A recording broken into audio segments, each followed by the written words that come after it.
You're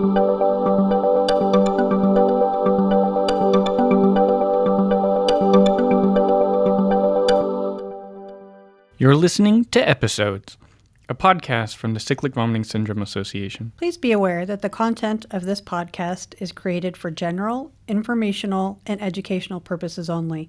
It is not a substitute for professional medical advice, diagnosis, or treatment. Always seek the advice of your physician or other qualified health provider with any questions you may have regarding a medical condition. Never disregard professional medical advice or delay in seeking it because of something you have heard on this podcast. The opinions, perspectives, and experiences shared by our guests, including medical professionals and scientific researchers, are solely their own and do not necessarily represent the views or official policies of their respective institutions, employers, professional organizations, or any other entities they may be associated with. Their appearance on this podcast does not constitute an endorsement by the Cyclic Vomiting Syndrome Association.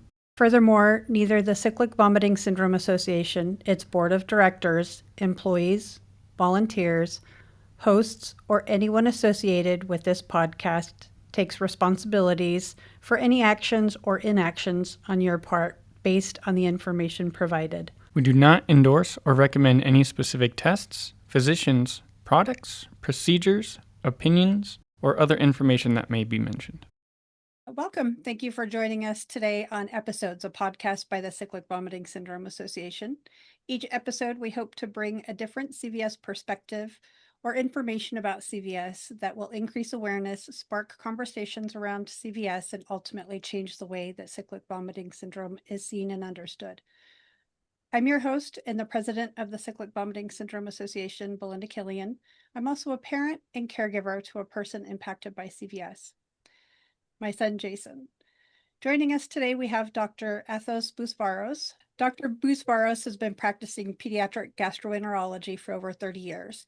He is professor of pediatrics at Harvard Medical School and past president of NASPGHAN, or the North American Society for Pediatric Gastroenterology, Hepatology and Nutrition, which is a pediatric GI society. His clinical interests included pediatric gastroenterology, inflammatory bowel disease, and cyclical vomiting syndrome.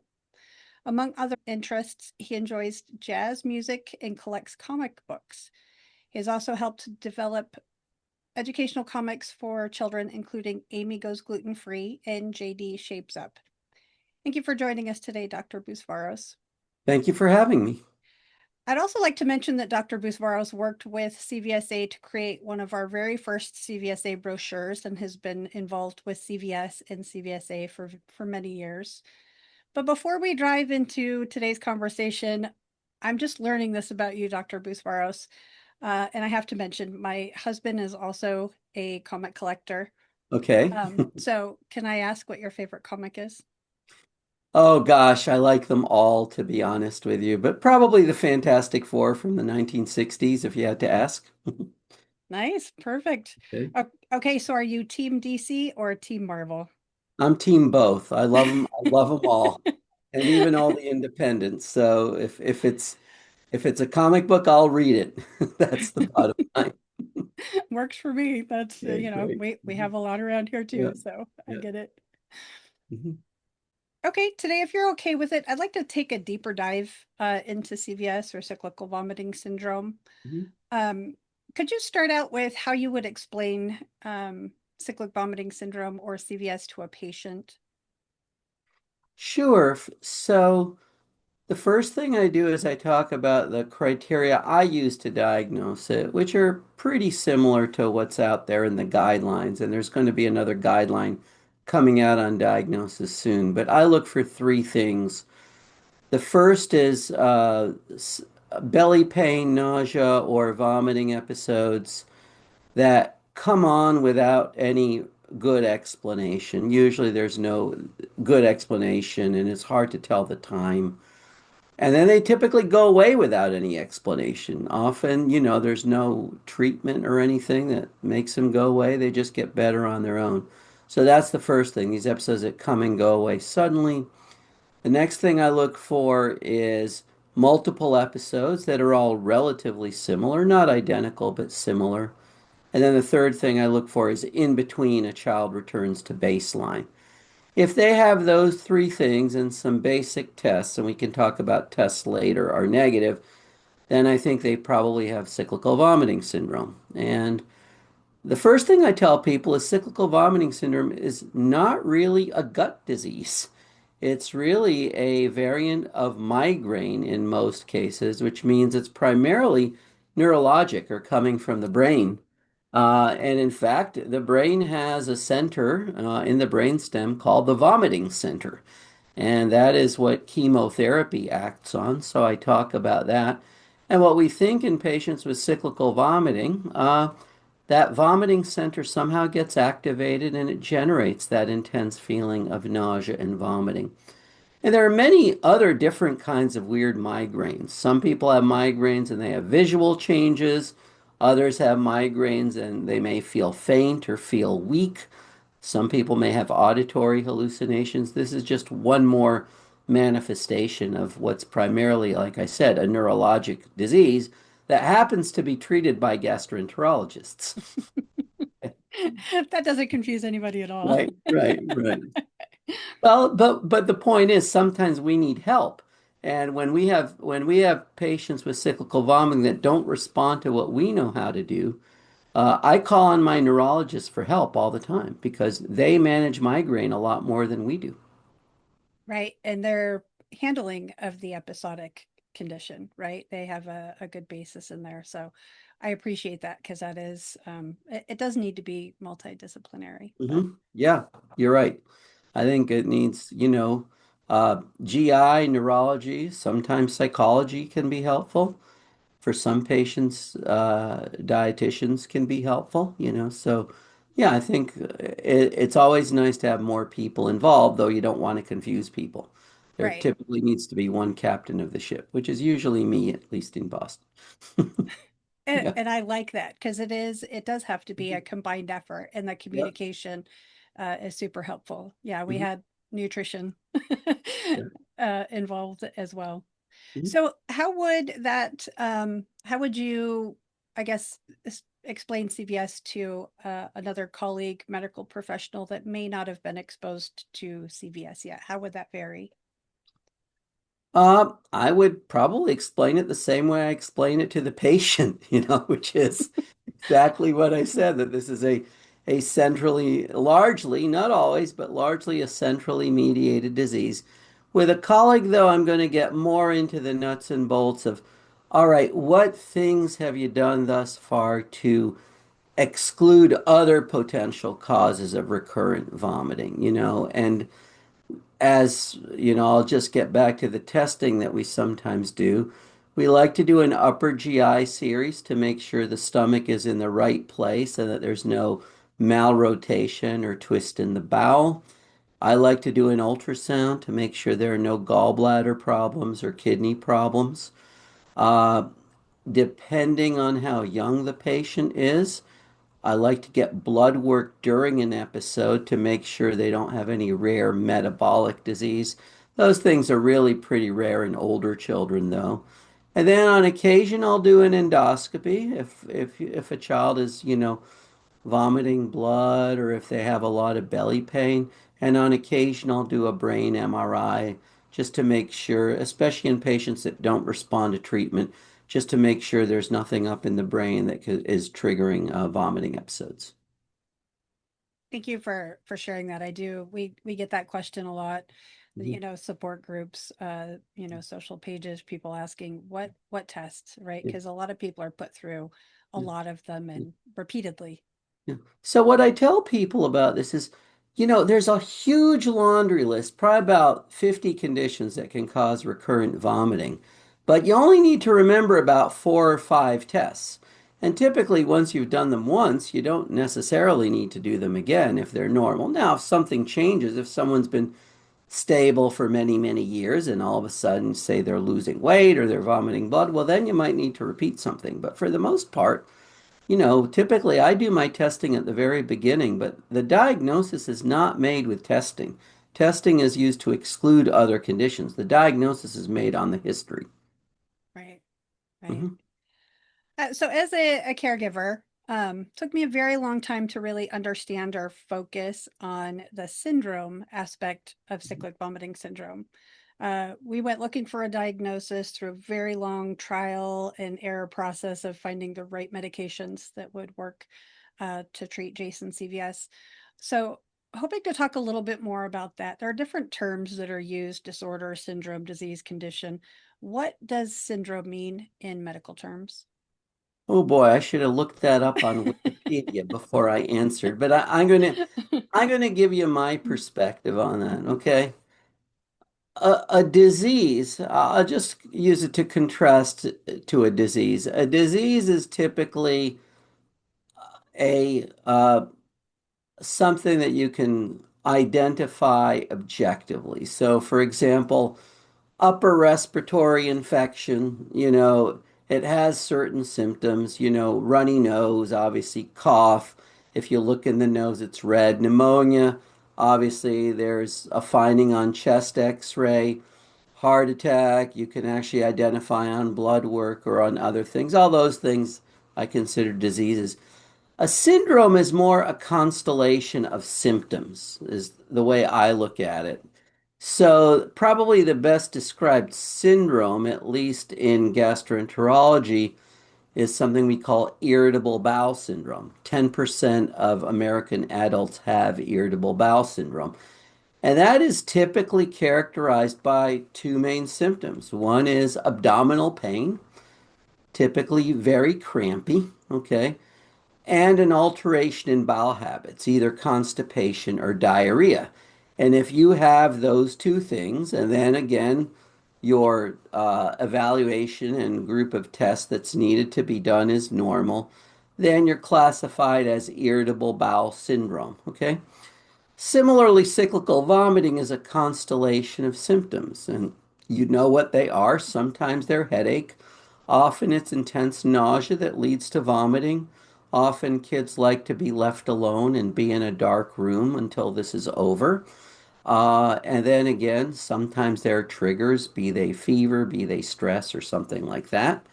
And like I said, it comes, it goes, and then it repeats. So again, I define syndrome, and again, this may not be the Wikipedia answer, but I define syndrome as a constellation of symptoms that you can group together. Does that make sense? Absolutely. Yeah. Okay, great.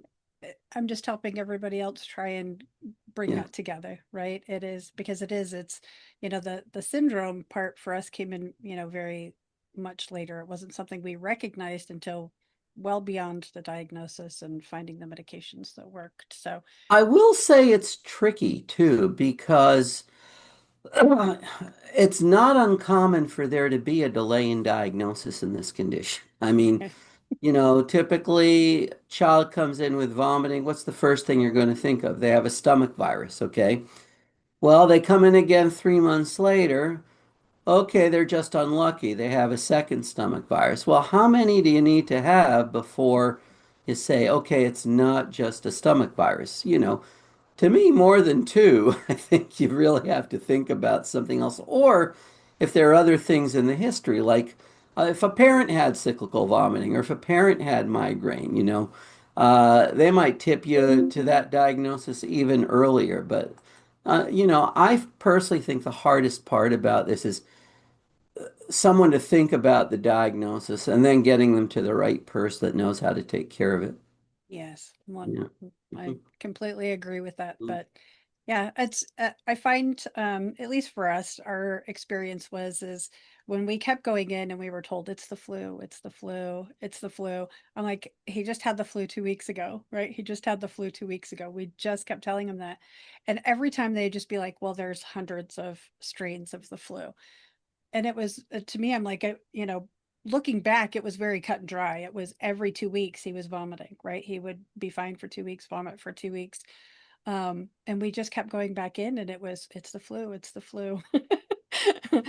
In So all fairness to pediatricians, they're seeing 20 to 30 kids a day, not uncommonly. Most of them do have the common things. And then now and then they get that needle in the haystack, whether it's Crohn's disease or cyclical vomiting syndrome or even something more serious like leukemia. Hmm. And if someone presents in a subtle or atypical manner, or if they just haven't seen it before. Now, my bet is after your son was diagnosed, your pediatrician was probably thinking about it a lot more after that, because a case like that, well, I would hope they would be, but who knows? Yeah. No, well, ours was more emergency room than Well, pediatrician, and yeah, we ended up having to move away from the pediatrician yeah, because he didn't recognize it. yeah. So but yeah, even from that point, it Yeah. took us another 2 years. So Well, it that honestly, that's unfortunate. I'll be yeah, frank, it's unfortunate. Unfortunate, but not uncommon. yeah, Yeah. I Hmm. agree. It is, I hear it a lot, Yeah. quite a bit, as I'm sure you do too. Yeah. So we touched on this a little bit, but as a parent, caregiver, one of the a very hard aspect for me to accept for CVS is that there is no test for CVS. You kind of touched on this. It's more the condition, like you were mentioning, of ruling out other issues. Um, During our diagnostic journey for my son, we heard the term functional or functional disorder Mhm. many times. And for me, especially at the time and what we were dealing with just went right over my head. And I'm sure a lot of, patients and parents are hearing that term as well. Can you explain that a little bit for people that may not know what a functional disorder is? Sure.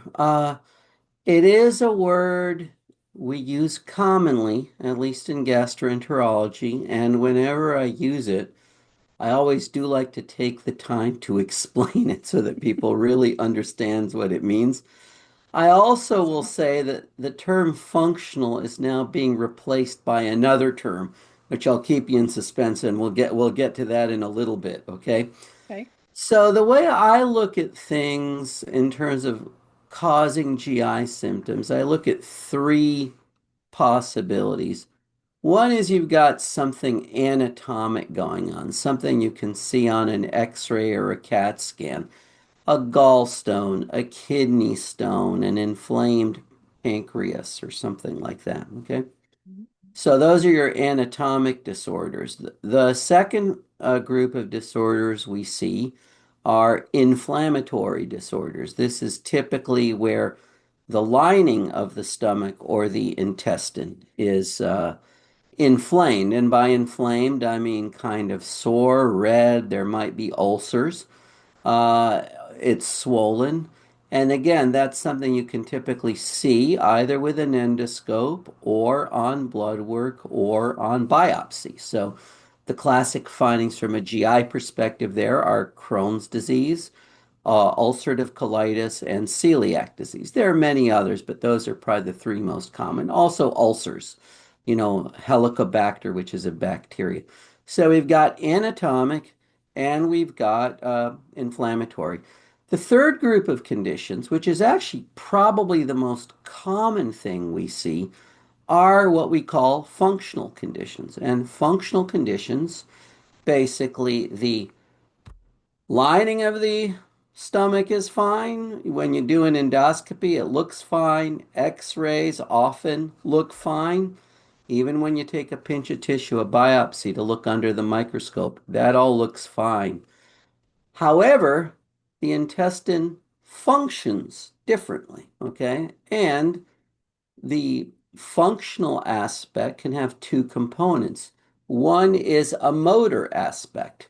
The bowel either moves too slowly and you get constipated, or too quickly and you get diarrhea, okay? The other aspect for many patients is a sensory aspect. So I often when I use the term functional, I put it hand in hand with sensitive stomach because that's something that people understand. Some people just fill up more easily. They can't eat as much because they feel full. Other people feel discomfort with certain foods, So, there are people with a so-called cast iron stomach where, they can eat, Tabasco sauce and chili peppers and down it with, chocolate fudge and they'll be fine. And then there are people that can't eat very much at all and they start feeling full or they start experiencing pain. So those are functional symptoms. The most common we see in pediatric gastroenterologists, kids around 8 or 9 years old, they just come in with belly pain and they're experiencing belly pain. They have these cramps, they last 5, 10 minutes. Sometimes they can last longer. And often we do testing and the testing is normal. And we have a term for that, functional abdominal pain, cramping or spasm of the intestine or a sensitive stomach.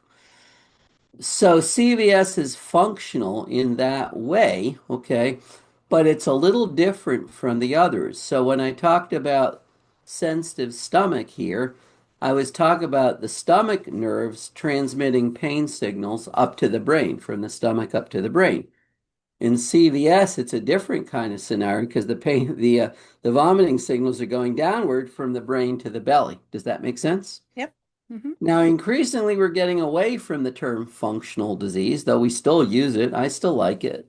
And we're using a term that I think is even harder to understand, which is DGBI, disorders of gut-brain interaction, which basically means those neural connections between the gut and the brain are not acting normally. So, in some ways that's understandable.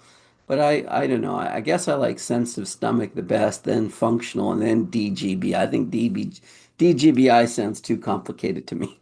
Okay. Well, I think people abbreviating it, right? Yeah. Just takes you Yeah. to another level of people aren't going to understand it. If True. you're saying disorder of the gut-brain interaction or brain-gut, whichever order that is, um, you know, I actually think that's pretty plain speaking for, somebody with CVS. Yeah, the connection's just not working. It's causing an issue. Um, because we found a lot, the more that we heard the term functional, the more it was implied that it was, just something that was in our heads. Yeah. Or, Yeah, so the term functional should not be confused with psychological. And clearly, stress can play a role in a lot of functional disorders and a lot of other disorders. Basically, whenever you have a chronic illness, you may be more prone to anxiety and depression. And sometimes anxiety and depression can make those symptoms worse. Okay. But clearly in CVS, and I would argue in most of the diseases we treat, uh, constipation, irritable bowel, functional abdominal pain. Stress is not the primary cause. It's not, it's not, quote, all in the head. It's not purely psychological, but psychological factors can definitely play a role. And here with CVS, the hardest thing I think for patients, even if they understand the disease, is living with the uncertainty. When's it going to come again? How bad will it be? Will the medicines work? Will I ever get better? These kind of uncertainties and fear of the future, or anxiety about the future can be concerning to patients. So, again, I'm a big fan of psychology. We have many patients who use it with all kinds of GI conditions. It can be helpful, but it's complementary. Okay. In other words, we use it in addition to medical therapy.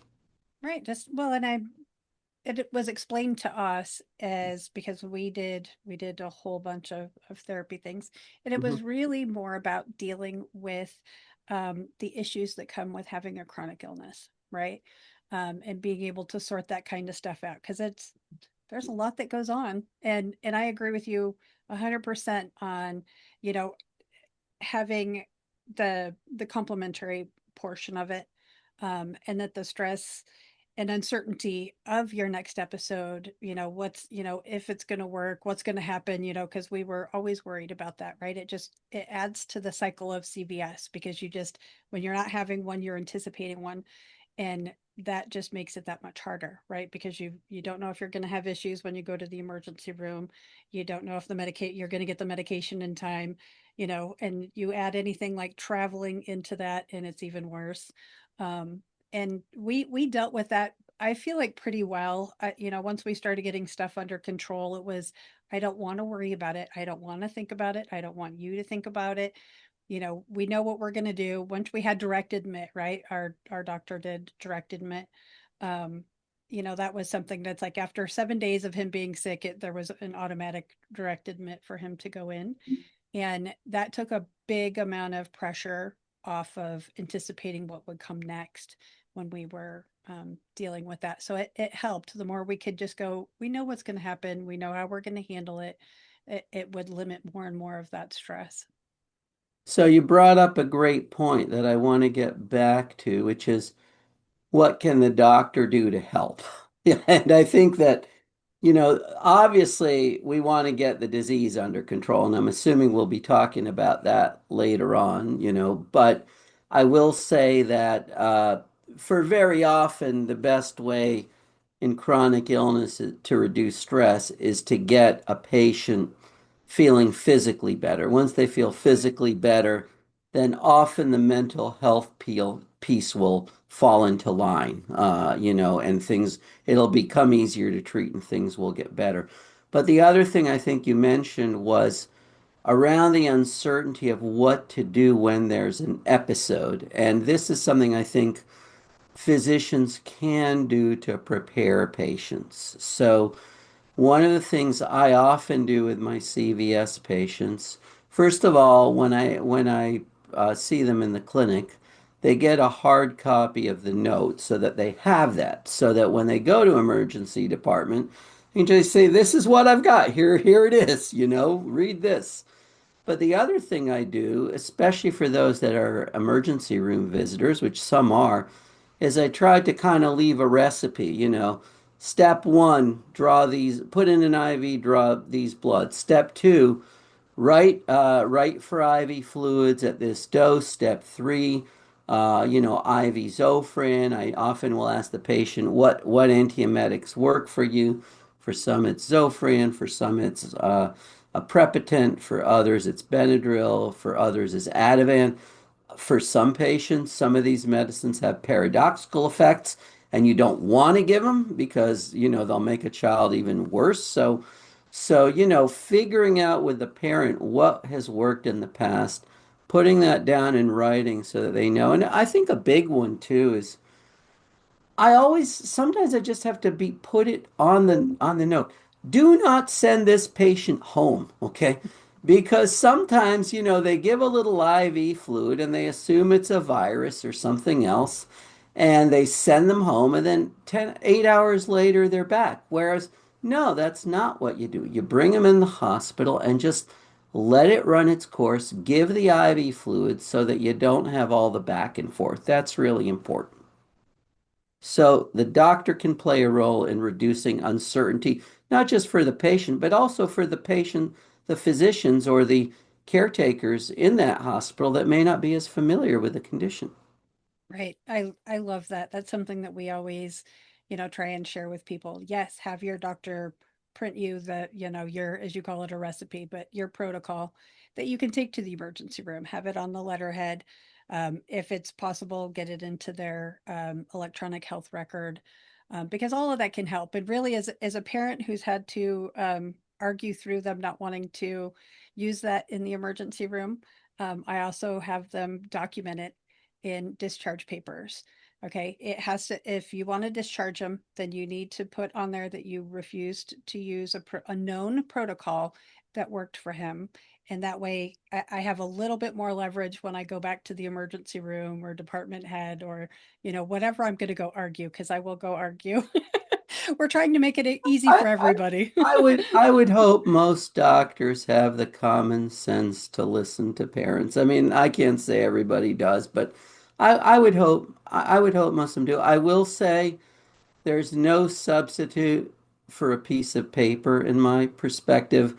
When we look at these electronic medical records, we're just besieged with a sea of data, and Mhm. it's very difficult to find that one note, the important note that Right. tells us what to do. We're clicking back and forth, and oh, this was just a phone call, and this one was a lab result. Just hand them the piece of paper, and don't expect anyone to get anything from these electronic medical records. Obviously, they drive me nuts, but that's just. Okay, maybe I'm No, too. I agree. I've been given some Okay. stuff I'm allergic to in the emergency room because it is Maybe I'm hard. just too old for the EMR Epic and all this, but whatever. I've adapted, but when it comes to when it comes to something that you want done right then and there, just hand them the piece of Give paper. them the That's it. paper. Yep. Yep, yep. Yep. We've got both. So Yep. yeah, Good. I appreciate that coverage. Okay. Um, I think those were kind of the questions I had for Mhm. you. I do have a couple that we want to go toward the end, but you indicated you kind of wanted to talk about treatment because there is, I mean, with the spectrum is that there's a huge spectrum Yep. on CVS, right? The Yep. impact, the severity. Yep.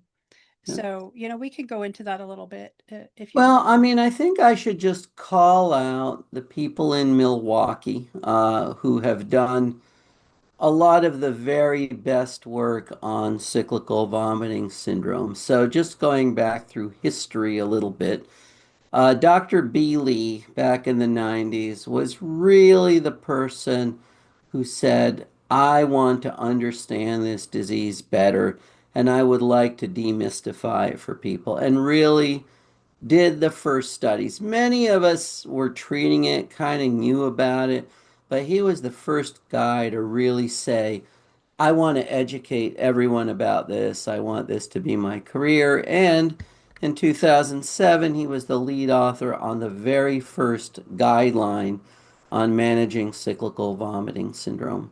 Mhm. That guideline took until this year to be revised. So 18 years later, the new version has come out. It's a wonderful version, and again, I want to call out all the authors on the paper, but particularly Dr. Katya Karento, who's also in Milwaukee, one of Dr.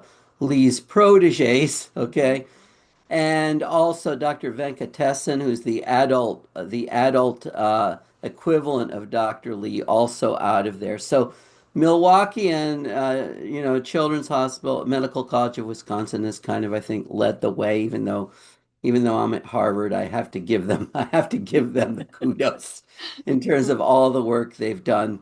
And I just want to say there is a new guideline out and it is publicly available. You Yep. can just Google cyclical vomiting guideline. It's available for patients, it's available for clinicians, and it's on the North American Pediatric Gastroenterology website, the NASPGHAN website. So you can find it. I'm going to summarize this quickly, okay? And I think most people who are listening probably know this, but there are really two main branches of therapy. One is the abortive therapy. The abortive therapy is trying to stop an episode once it starts, okay? And the typical things we use are intravenous hydration if needed, uh, some antiemetic. For some patients, it's ondansetron. For others, which is Zofran. For others, it's prochlorperazine or compazine. There are a few different ones. And a third one, which is a bit harder to get, largely because of insurance issues. It's an expensive medication, so they deny it. It's called aprepitant. Okay. What do all these have in common? Again, they act on the brain to lessen nausea. So ondansetron or Zofran was originally developed as a chemotherapy drug. That's how it was, basically to give patients with cancer that were getting medications that would make them vomit. And it's become, one of our mainstays for abortive therapy. Now, the big change in the new guideline compared to the old guideline for abortive therapy is that even though there's not a ton of data, experts are starting to encourage the use of anti-migraine medications too at the same time, including things possibly even like ibuprofen. Well, why would you give, someone with a GI condition ibuprofen? Doesn't that cause ulcers? Yes, it can. Yes, it can, cause GI bleeds and things, but typically if you give one or two doses to treat a migraine, it's not going to do that, okay? And then there are the other medications, which are things like sumatriptan or Imitrex, rizatriptan or Maxalt. And now, people are saying you might want to consider using those. To be honest with you, I think we need more data on their efficacy, but it certainly makes intuitive sense that if you treat migraine headache with those drugs, maybe they will work on cyclical vomiting also. Okay? So that's the abortive side. That is stopping it once it starts. And that's hard. That's hard. Okay. Yes, The it is. other side, which is easier, okay, and typically more effective, is preventing episodes. Okay. And preventing episodes, you take a daily medication to prevent episodes. And again, if someone has one of these once a year, you don't need to prevent. You don't need a preventative treatment. But if they're having them every month and they're missing 3, 4 days of school, well, then you ought to think about it, right? So the preventative medicines, and there's a lot of them. I won't get into all of them in the guideline, but cyproheptadine or periactin is one, amitriptyline or nortriptyline, propranolol or Inderal. These are all drugs that used to treat migraines. And then if it starts getting past the easy ones, then I typically refer to neurology because typically, at that point, anticonvulsants or drugs used to treat seizures are used to treat severe migraines with cyclical vomiting. And because they use those drugs more than I do, I tend to refer at that point in time. So, again, don't have to remember the medications, but just remember abortive and preventative. What am I going to do to stop it once it starts? That should be in your acute plan, you know. Mhm. And then does my child need a preventative medication to keep these from coming on to lessen their frequency and severity? Right. Perfect. Yeah, those it, it's nice to hear you mention more than one Mhm. antiemetic because most people are just given Zofran and don't know that there's more out there, right? Because not one medication works for CVS, whether it's the acute or the preventative. Um, yeah, that's one of the things that we do, especially if we need emergency room help, is to associate it more to the abdominal migraine because it falls into the migraine category. And doctors, especially the emergency room, go, "Oh, we have this migraine cocktail. This is what we're going to give them," which, kind of has what we're going to need in it anyway. So it makes the emergency room a little more friendly Yeah. for us. Um, Some of but those migraine cocktails have narcotics, though. I tend to avoid narcotics if I can. So, you know, that's a good point. just keep it in mind, you know. I Again, I think I'm all for a migraine cocktail as long as I know what's in it. Well, and that's it. That's Right. Yeah. yeah, because Right. the ones Yeah. that we typically get, especially when he was pediatric, didn't have narcotics. It That's good. was, ibuprofen, antiemetic Yeah, fluid. that's more on the adult side. I think Yeah, the Fioricets, Fiorinols, those kind of things. right. When you get into that, no, I want to be able to pronounce what's going into Right, it. right. And I appreciate that you did use both medication names because a lot of people don't realize the medications can go by two different names. So we get that a lot with the aprepitant amend. Yeah. So thank you for So, yeah, always keep in mind most medicines have two names. One's the generic name, aspirin, and then the brand name Bayer or St. Joseph's or CVS, whatever. But yeah, so similar. right, right, Good. perfect. Okay, and I appreciate you mentioning the kind of evaluating the frequency and severity of the episodes, whether or not that does need a preventative, because that's a good thing to go by because this you do try and look at CVS. I know for us as a parent, just what we were putting into our kid or going through with our kid, and we Yeah. really just wanted to go, I don't want to put a whole lot of medication in there, right? We don't know what it's going to do long term. We don't. So I appreciate having non-pharmacological ways to treat it. But I do realize with especially how severe his episodes were that we needed more than that. um, I think that is one, sometimes it's a problem we see. People are afraid of the preventative medications, particularly the amitriptyline, nortriptyline, because they have a mhm. reputation being, quote, antidepressants. Really, we're not using them to treat depression here at all. We're using them to treat migraine. And just like, aspirin can be used to treat headaches, but also to prevent heart attacks. amitriptyline and other medications have more than one use. And depending on the dose, for example, the doses used to treat migraine are much lower than the doses used to treat depression. So, so again, folks read the bottle, they say, oh, it's an antidepressant, I don't want it. But honestly, that's not what we're using it for here. Right, right. And I appreciate you saying that because we do hear that a lot. And as a Mhm. parent, I had the same qualms. So, but yeah, you want to go into it, with kind of that information and Mhm. education about it. So, Great.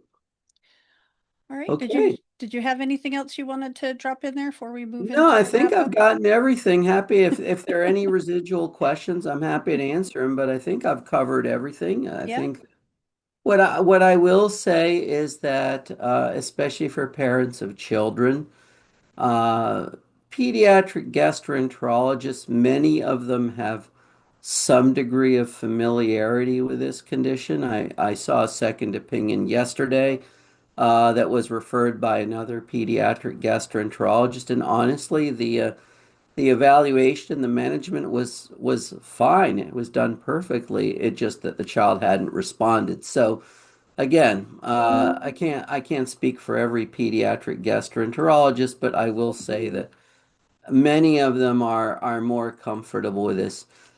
The adult side's a little bit trickier, I think. I don't know how many adult folks really see this enough to be comfortable. There certainly are some very well-known adult gastroenterologists that have published some nice papers, both reviews and original papers on this condition, but I don't think they're quite as prevalent or as familiar with it. So there, I think finding the right person, it's usually in the neurogastroenterology and motility department of an adult center is where you'll find a cyclical vomiting expert. Absolutely. That's a good point to bring up. Okay. So thank you for helping us get a better understanding and a little bit more information on CVS. Mhm. Before we wrap up, do have a couple of questions that we're going to be asking everybody on this show, and you probably have already touched on it there, but is there something that you want people to know about CVS? It's treatable. In 2 words, it's treatable. It's treatable. I That's don't lose hope. It's treatable. we don't hear that enough, right? A lot of people don't hear the Right. positive story. So Right. I appreciate you saying that because sometimes it is, I kind of touched on the trial and error process of finding the right medication. You just mentioned that example as well, that you got to find the right medication. Sometimes that can take a little bit.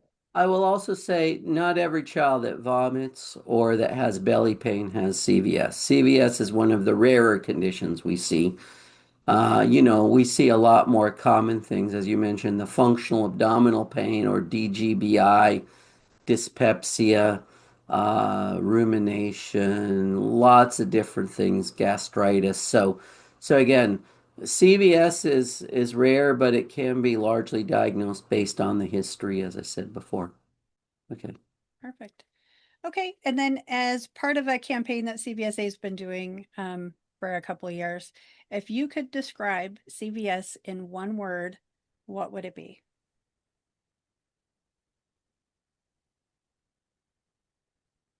Annoying. And It, why would you put it that way? annoying because for those people who have it, it really can affect their quality of life. They can be perfect in every other way, athletic, musician, accomplished, whatever. And again, I use the word annoying as opposed to life-threatening. This is not a life-threatening condition, but this is definitely a condition that when you're in the throes of this and you're uncomfortable, okay, it's definitely annoying, okay? And again, we see this a lot with a lot of different conditions, whether it's low back pain or just classic migraine headache or eczema. These things aren't going to kill you, but they might keep you from basically having a good quality of life, and so I think that's a good word. I don't know. I'd be curious in what the other words people said are, but to me, annoying would be the one word. Annoying has come up. Okay. Annoying has come up. Good. Good. Challenging, I think, was a big Yeah. one. Yeah. Patients describe it as hell. Yeah. Um, Yeah. my son, I think, has probably my favorite, and not just because I'm biased, but he called it life altering. Yeah. Um, and it really was, and it wasn't just him. It changed the scope of everybody in our family's lives. And I think it can. And again, one of the reasons I enjoy treating this is because if you find the right medication and the right treatment, and it can really change, as you said, that can be life altering too, for the better. 100%. Yep. It's, and I will tell you, we are one of those happy, Right. I'm not going to call it a happy accidents, but happy stories, right? Like the good outcomes is because we Good. went from pretty severe to now it's under control. And I mean, somebody had to tell me it wasn't under control. Mhm. He still is episodic. He has 3 to 5 days a month that he really has to work on controlling the nausea and vomiting. But yeah, we went from, hospitalized 8 to 12 times a year to now we haven't seen one of those facilities in a while, and we like to keep it there. So For those listening to this podcast, I will emphasize that's kind of one extreme. yes. Most of my patients or our patients are not hospitalized that much and have symptoms that are less severe, fortunately. Yes, he was well, because there's, like we said, there was a spectrum, and he was unfortunately among the severe. So yes, it's I, good to not see that a lot of people have that. I think the other thing, before we close, I would just say one other thing. And again, this is my opinion, others may disagree. I encourage all my patients with this to avoid cannabis because the issue of cannabinoid hyperemesis, differentiating between that condition and cyclical vomiting, they have such similar factors. And yes, some people take cannabis thinking it'll help their symptoms, but I'm not sure it ever really does that, to be honest with you. But again, I'm a pediatric person, so I have my own perspective. I don't want teenagers smoking cannabis anyway, but that if you can avoid that, that would be a good thing too. Okay? I appreciate you sharing that, and this is what this podcast is about. Right. Dr. Bousvaros is having those different perspectives, right, and the outlooks on treating it, and yes, whether or not cannabis is involved. My son, we've had issues even proven that there's no cannabis in his system, so Right. I am on that page as well. So It's interesting, because for some seizure disorders, some of which can present with vomiting, dronabinol or THC can actually be highly effective. There's a seizure medicine called Epidiolex, which basically is THC, but for most people, smoking weed ain't going to do you any good. Okay? one lady that I network with, her daughter does that. She's like the poster child for the Epidiolex. So, Yep. yeah, because she does have a severe seizure disorder. So, all right. Well, Well, pleasure talking with you, yep. and good luck with the podcast, and keep doing the great work that CVSA does. Okay. Thank you. I would like to remind everybody that the brochures we talked about, the treatment protocol that we share with NASPGHAN, is also on CVSA's website. CVSA being Cyclic Vomiting Syndrome Association's website, cvsaonline.org. Thank you for listening to Episodes, a podcast by the Cyclic Vomiting Syndrome Association. And Perfect. have There a we go. wonderful day. All right. Thank you so much, Athos. I really appreciate it and Bye your now. No willingness. problem. Glad to All do right. it. Thanks for the opportunity. I appreciate it. Bye All right. now. Have a great day. Thank you. We're here to amplify CVS perspectives, spark meaningful conversations, and help change the way cyclic vomiting syndrome is seen and understood. Don't forget to like, follow, share, check out resources on the CVSA website, and keep conversations about CVS going.